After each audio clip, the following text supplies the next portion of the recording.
when he got into politics, the man seemed to lose his guts. And it really came home to me when I saw a photograph that he had taken of him smiling broadly at and shaking hands with William Jenner. Senator from Indiana, William Jenner. Now, Jenner was the man who called General Marshall a traitor to this country. Now, General Marshall had been responsible for Eisenhower's entire career, and yet Eisenhower never spoke up about that. Well, to be fair to him, he did try once, rather weakly, to defend General Marshall. It was when Eisenhower was going up to Wisconsin to give a speech. Well, Wisconsin was the stamping ground of one Joseph McCarthy. So, when Ike got up to Milwaukee, some of McCarthy's hoods got a hold of him, and they induced him to delete from his prepared text of the evening a defense of General Marshall. And I've kept the words that he deleted. Now, Eisenhower cut these words out of his speech simply to keep from offending Mac the Knife. He was going to say, "Let me be quite specific. I know that charges of disloyalty have in the past been leveled at General George C. Marshall. I have been privileged for 35 years to know General Marshall personally. I know him as a man and a soldier to be dedicated with singular selflessness and the profoundest patriotism to the service of America. And this episode is a sobering lesson in the way freedom must not defend itself." Now, Eisenhower cut those words out of a speech entitled Freedom. You know, I've never been able to understand, and I don't to this day, how Eisenhower could sacrifice a man like George C. Marshall, one of the greatest living Americans, in my opinion, to curry the favor of the worst political gangster we've ever produced in this country, Joseph McCarthy. Of course, I took on that most lamentable mistake of the Almighty's every chance I got. I had to. He said that my administration were men and women with lips of traitors. Folks, let me tell you something. If you keep your mouth shut when something like that is said, democracy simply cannot work. I knew I had to take the man on. The question was, where? Well, I finally decided on Massachusetts. For some reason I could never understand, McCarthy was always very popular in Massachusetts. So when I went up there to give a speech in their Symphony Hall up there in Boston, even the Democrats were nervous. They said, "Take it easy on him. Take it easy on him." Well, let me tell you something. When I walked into that Symphony Hall that night, I was determined to give one hell of a concert.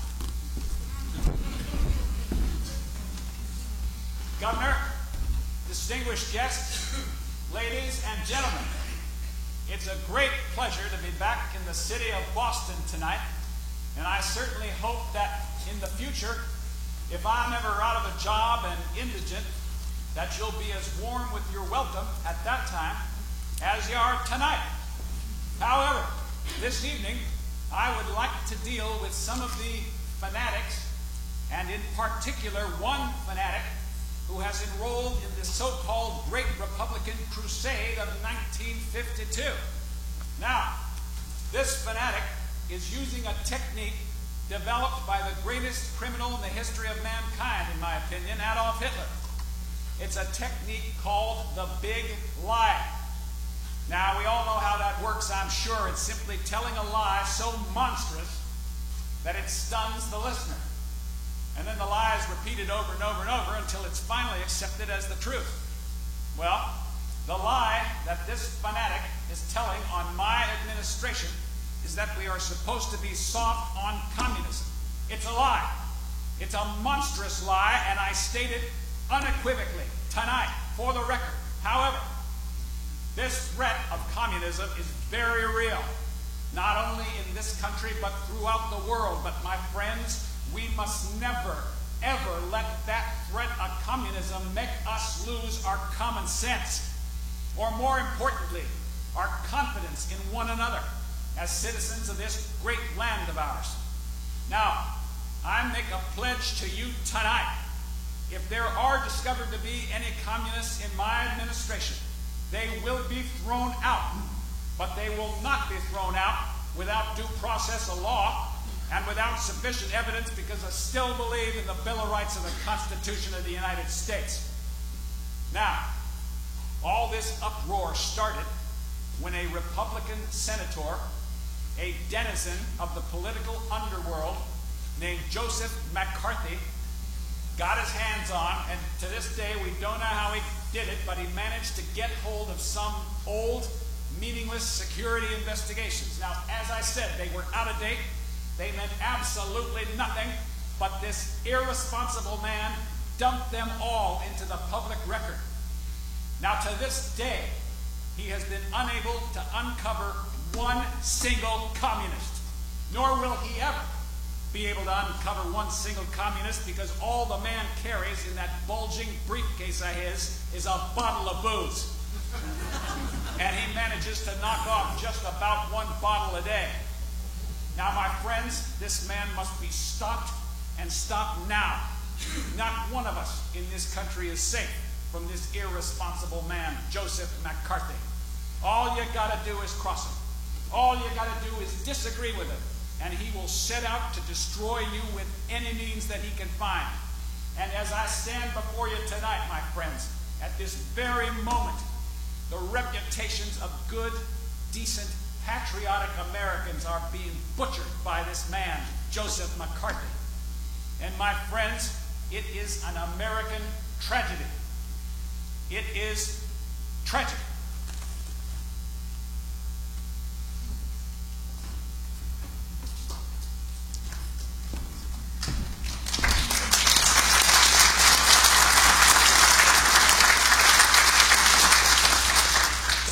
You know, I think the happiest time in my political life was in 1948, really, when I took a long train trip across this great country of ours, and I talked to just about 15 million of you folks.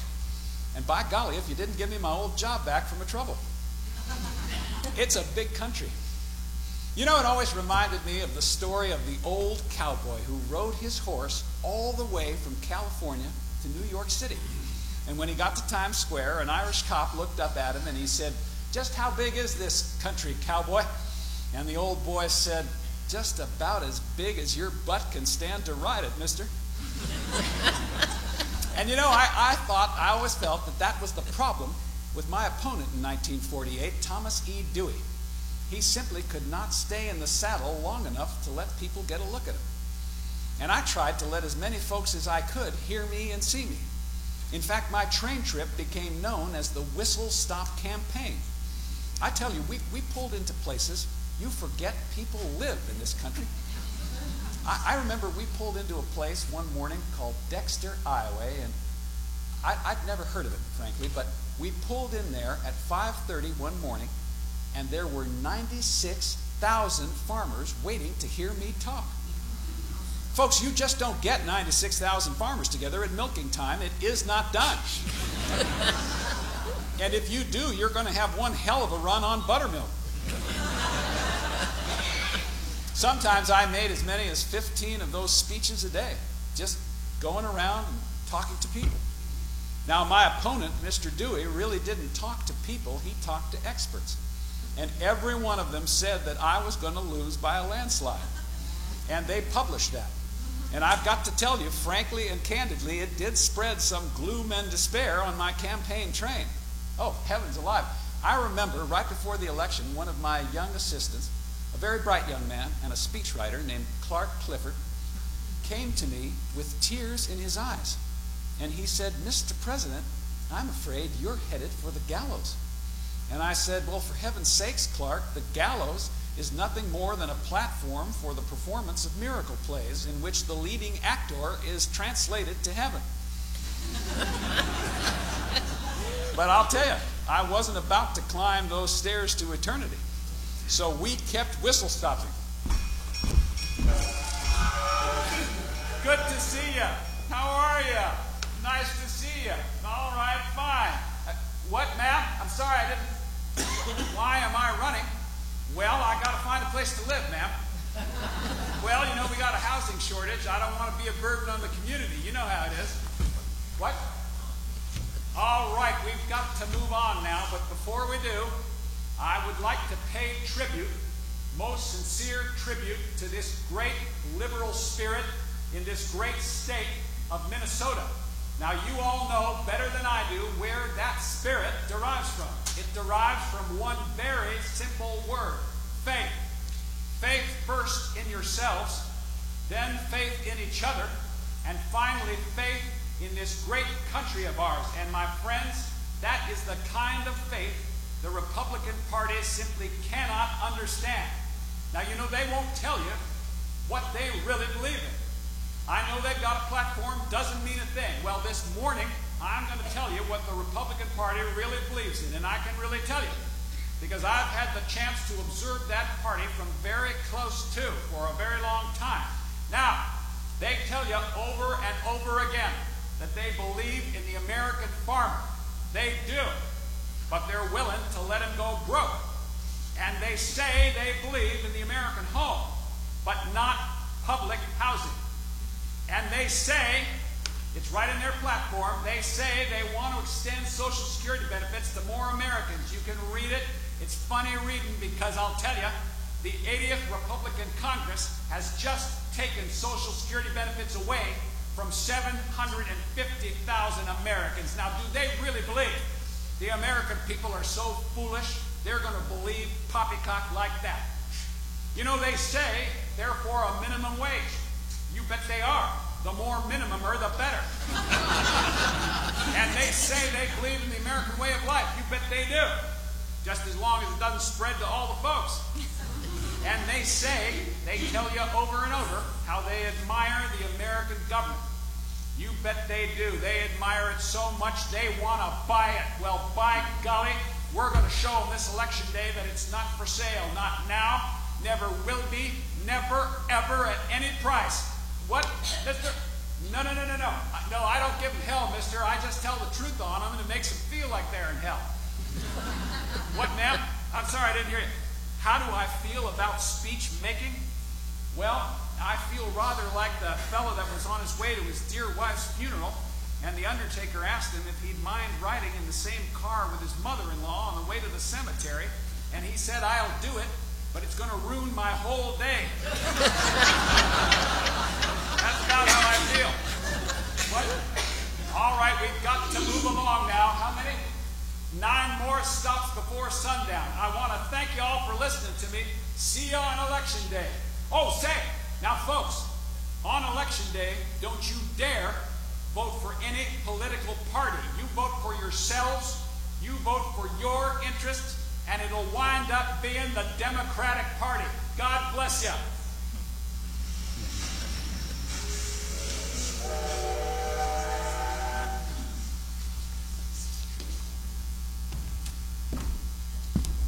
Just before that election, I was visited by an expert. Now, he wasn't like George Gallup or Roper. He wasn't wired for sound. In fact, he didn't seem to have any machinery about him. His name was Leslie Biffle. Now, Les Biffle had been Secretary of the Senate for many years, and he had a very unique way of polling the populace.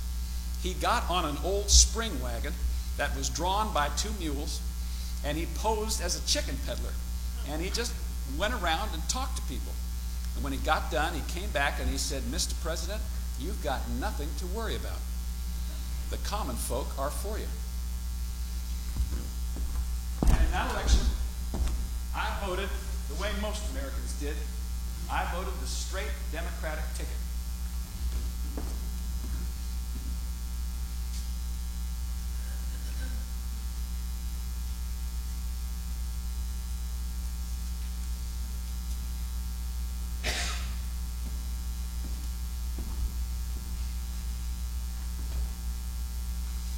Folks, you know, that polling booth right there is the most valuable piece of real estate in this country. And if we ever sell it to anybody at any price, we can just forget about the whole thing. You know, my opponent in that election, Mr. Dewey, voted for the party that the experts said was going to win. But you know, there was so much crow eaten after that election by the experts, the conservationists really thought that species might disappear entirely. On my way back to Washington on election eve, I got a chance to stop in St. Louis, Missouri, and I got a copy of the Chicago Tribune, the world's greatest newspaper, by its own admission. And I got a chance to read their banner headline.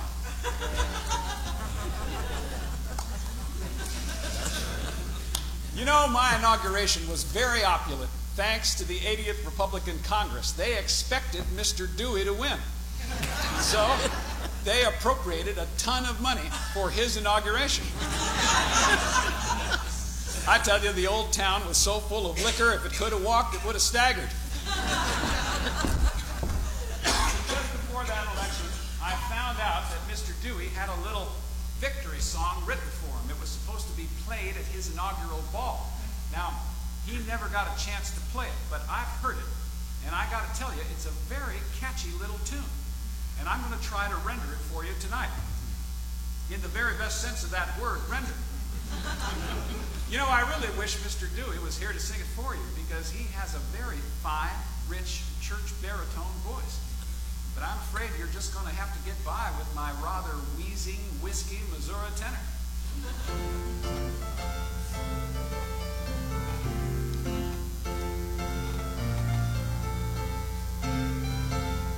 Congratulations, Tom Dewey.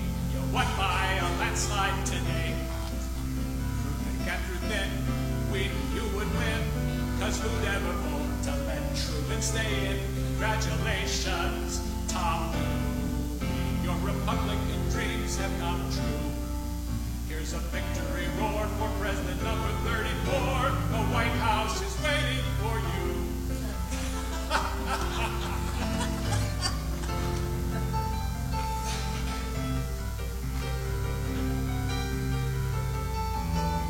Cause who'd ever vote to let Truman stay in? Congratulations, Tom Dewey.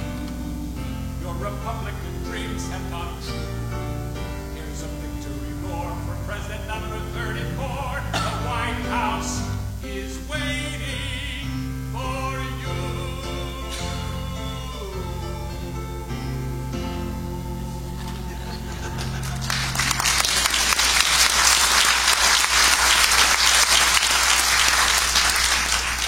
Go for a little walk. I always like to go for a walk every day if I possibly can and get the cobwebs out. Hello, boys. How are you? Good to see you. No, it's good to see the press. I like the press. I'm very fond of the press.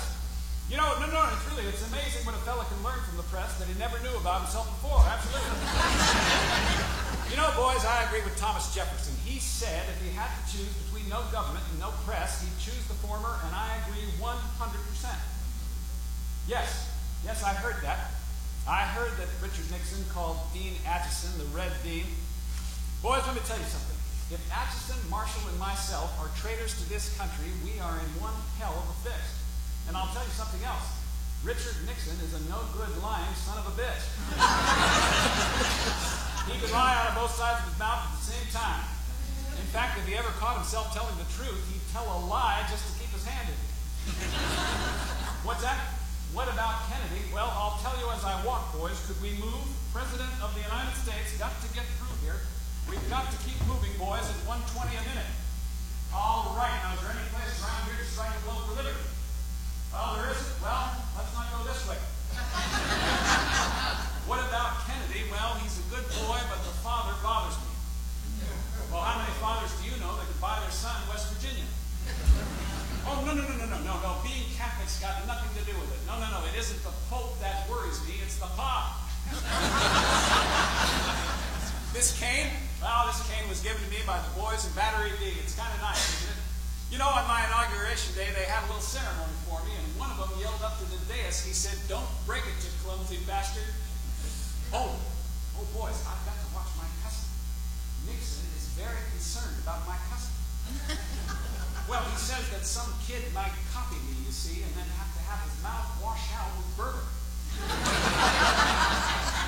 Oh, boys, there's a story going around Washington about me. It says that when my first grandchild is born, I'm supposed to say to Margaret, when it gets old enough, I'm going to teach it how to talk, Margaret. And she's supposed to say, the hell you will.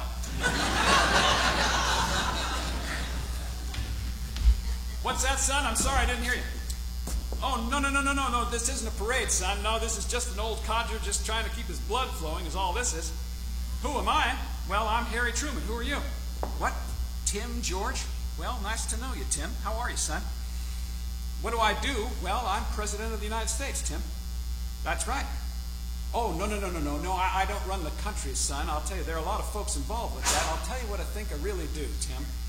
I think I just try to keep this country in some sort of working order so that when it comes time to turn it over to youngsters like you, it'll still run. And I hope you'll do the same, son, when your time comes, because you know it's been going on for 200 years. I know, it's hard to believe, isn't it? All right, well, nice talking to you, boy. Bye-bye. Oh, hey, Tim, now, if you ever get to the White House, well, that's where I live, Tim. Well, your parents will know where it is, and if you ever get over there, you come say hello, because I'd like to show you around. All right, fine, son. Nice talking with you. Bye-bye.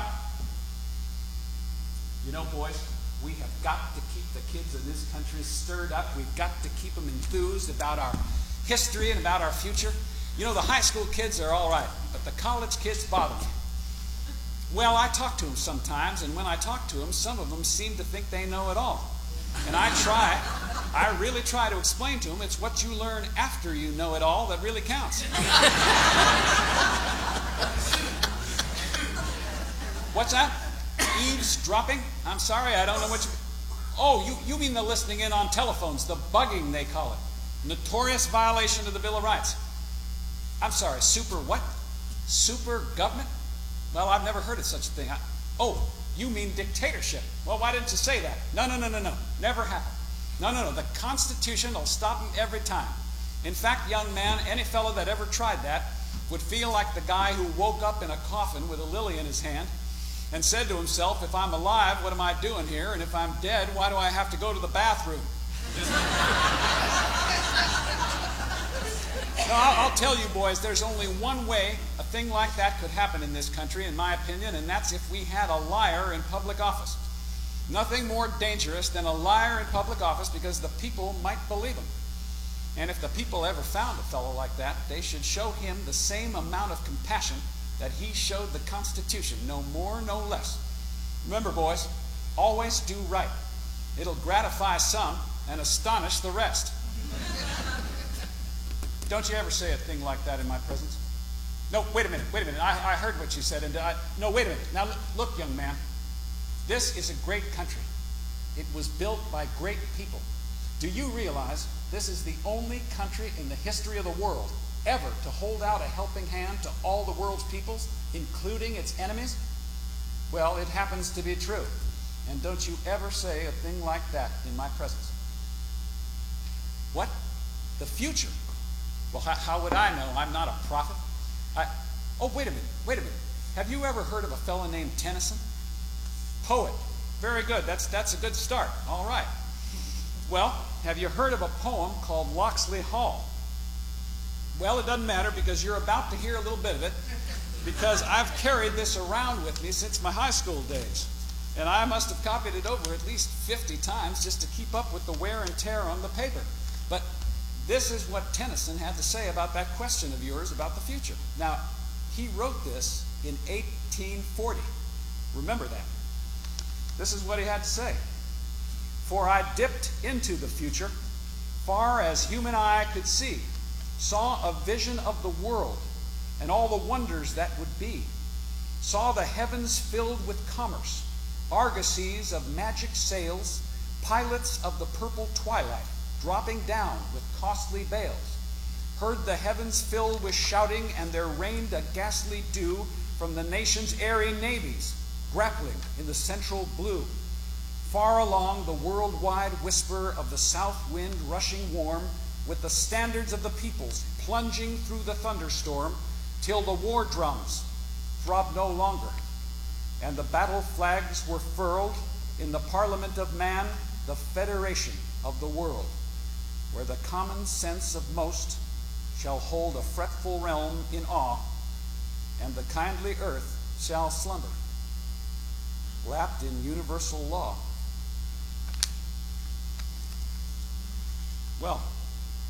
Does that answer your question there about the... Well, they're gone. Well, at least I know how to get rid of the press now. But you know, I'm glad, because that leaves just you and me alone now. And I'm about to leave this job, this office, this honor that you bestowed on me. You know, one of our founding fathers, Benjamin Franklin, spoke very movingly of this moment. He said that in a free society, the rulers are the servants, and the people are their superiors and their sovereigns, and therefore, for the former to return to the latter was not to demote them, but to upgrade them. Well, my promotion is to be one of you. One of you.